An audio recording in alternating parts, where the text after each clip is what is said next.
This is Las Vegas Real Estate Now with local real estate expert Harvey Blankfeld. Where we want to educate you about our market, empower you to make wise decisions, and help you engage with our expert contributors. I want to talk to you about what's going to be happening in the coming weeks and months in terms of mortgages as people are coming out of this pandemic. And I think it's important for them to understand what will be doable and what might be more troublesome. So let's talk, first of all, what if they were furloughed but they're back at work? What's going on? If you were furloughed, and by rule or definition, it's if you were unable to go to work and do your job, whether it be from your home or at the office, whether or not they paid you, whether or not you had to go unemployment, those kind of things, that's not relevant. You are kind of you are given the title of being furloughed. If you have returned to work and you're back to your normal level of income, and that income is sort of guaranteed income, meaning it's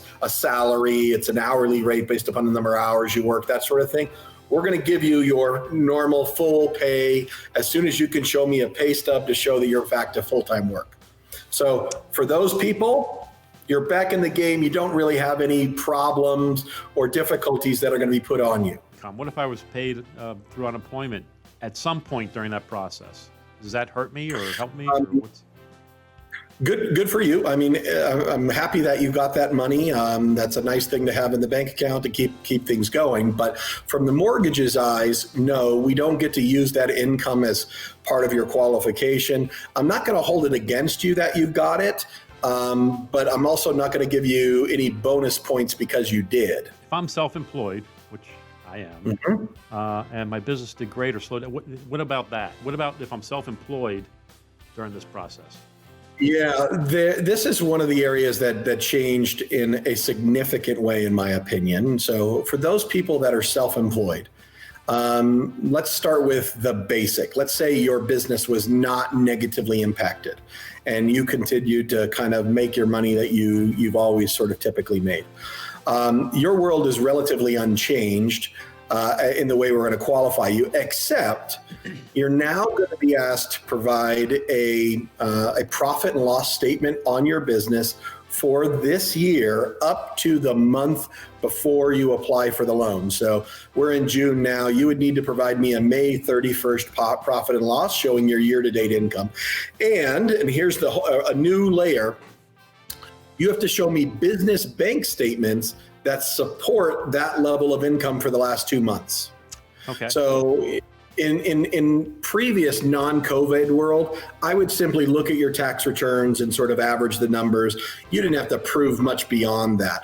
Now they're actually having you prove that you're earning the income that you say you're earning. Basically, are your deposits into your bank account matching the revenues that you say you're making? For those people that did have their business be interrupted, your business is way off. You own a restaurant, you're shipping things from China, whatever the case is. If your business has been negatively impacted, what they're going to say is ignore sort of how much money you were making in the past. How much have you made in 2020? And what is that level of income? And do you have the bank statements to support that? And we're going to use the lower of those numbers. So if you've made less this year, which obviously people are going to is going to be the case, right? We're going to use the more conservative number of this year's disturbed income for your qualification, and that's the drawback. How much time after disruption will you allow for us to say, okay, business was here during the pandemic, it went to here, but now I'm coming out of it, it's back up to here. Will you go back to there, and how much time do I have to have back up top for you guys to give me the value for that? Or the credit for that? It's going to be one of these things where it's simply going to be an average. There's not like I'm going to exclude March through June and only look at July through September. I can't do that. I'm going to take a 9-month average, a 6-month average, whatever period of time we are in 2020. And I'm going to look at the income over that period of time. So really what we're talking about there is I need you to be back to your normal level of revenue, and maybe even better to make up for those down months. There's a lot of people out there who ended up skipping or getting forgiven for a mortgage payment or a car payment here or there. How does that impact Yeah. your ability to borrow on a mortgage going forward? That's a good question, and I'm actively running into this now with my new transactions. Some borrowers have done that, and it's interesting. So far, and maybe this is just going to be the way it is. Those people that think they're ready to purchase a house, so far for me, have been this profile. They skipped a car payment, they skipped a house payment, not because they actually had to, but because they weren't sure how bad things were going to get. And so they held on to their money, right? And so the people have been able to make those missed payments if I ask them to. And so that's where we get to the guidance that we've been given as an industry. We've been told this: if you can make up all the payments that you've skipped and pay them and get current, then I can give you a mortgage the next day. Okay.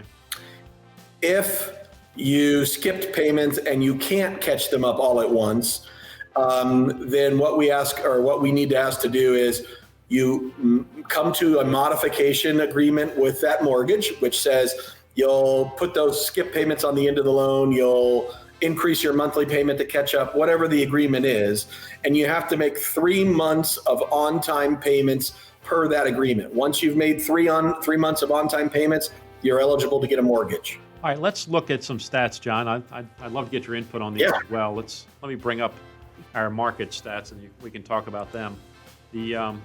This past week, the first line here is total homes available right now, and that came down about 142 from last week. The inventory continues to shrink, and I'll show you that in just a moment. We put 831 in escrow the past 7 days, closed 498 the past 7 days. We saw 160 withdrawn. That number's never been that bad throughout this whole process, except for those first few weeks. The median sold price went up pretty significantly, but again, it's a week's worth of data, so I'm not going to give that a lot of credence, and we'll talk about that in terms of the stretch throughout this process as well. The sold price per square foot, boy, that didn't even budge. That stayed the same, 171 and change, and the median days on the market just went up a day, and we've seen that slowly creep up. The total available, the inventory, going back to the middle of May, has consistently dropped. It went from 6,400 down to 5,600 over the last 5 weeks. And that tells me that the activity is still there. I mean, we're selling homes. Some have been withdrawn, but very, very few, but we're selling homes. The number in escrow has been growing every week. When we look at these 6, 7, and last 2 weeks, 9 and 800, 8 and 900 last couple of weeks, take a look at that compared to back then, where we were doing 300 and 400 in escrow back in early, throughout April, really. But almost triple. Yeah. And this is an indication of where the closings will be 30 to 45 days from when they started. So closings will start to ramp up. And you can see closings, sold properties that closed escrow, from this 319 back on May 14th to 498 this past week, and 497 the previous week. We've seen these numbers be pretty good the last 4 weeks. Some nice numbers there. And I suspect that's going to continue to grow as we've seen these other numbers increase as well. The median price, look, this week went up. That was kind of, again, that's an anomaly in the sense that, just a couple of big priced homes can make that, even though it's a median.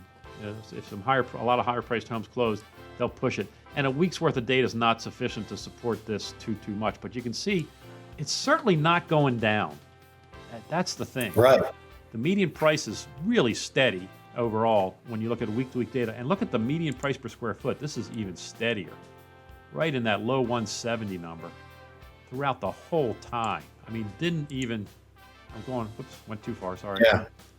175 back then, and we're at 171 now.